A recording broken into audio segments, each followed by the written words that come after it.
Welcome to AR Cartoon TV. किसी गांव में एक धनी व्यापारी रहता था जिसका नाम रघु था। रघु बहुत ही स्वार्थी और लालची व्यक्ति था।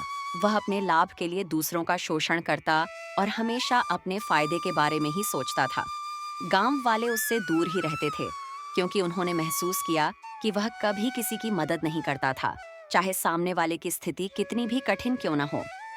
रघु की संपत्ति बहुत थी और उसकी हवेली गांव के बीचों बीच थी।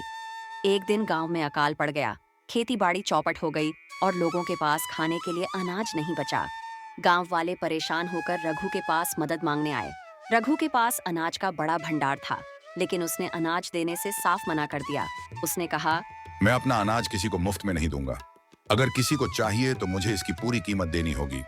गरीब गांव वालों के पास पहले से ही पैसे नहीं थे, इसलिए वे निराश होकर वापस चले गए। रघु ने सोचा कि जब गांव वालों की हालत और खराब हो जाएगी तो वे मजबूरी में उसे उसकी मनमानी कीमत देंगे। कुछ समय बीता और अकाल और गहराता चला गया। गांव के लोगों ने दूसरी जगहों पर जाकर काम करना शुरू कर दिया या अपने परिवारों को गांव से बाहर ले जाने लगे। धीरे धीरे गांव खाली हो गया और रघु के पास कोई ग्राहक भी नहीं बचा। उसका अनाज भंडार सड़ने लगा क्योंकि कोई उसे खरीदने वाला नहीं था। एक दिन रघु बीमार पड़ गया। उसे अपने लिए दवा और देखभाल की जरूरत थी, लेकिन गांव में कोई डॉक्टर या परिचित नहीं बचा था जो उसकी मदद कर सके।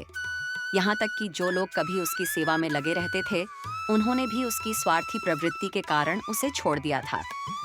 रघु की हालत धीरे धीरे बिगड़ती गई और एक दिन उसे एहसास हुआ कि उसकी सारी संपत्ति, अनाज और धरोहर भी उसकी जान नहीं बचा सकते। रघु ने आखिरी सांस लेते हुए सोचा, काश मैंने दूसरों की मदद की होती।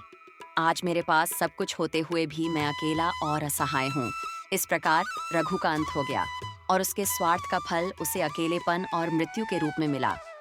गांव वालों ने उसकी हवेली और संपत्ति को छोड़ दिया क्योंकि अब वह सब कुछ बेकार था।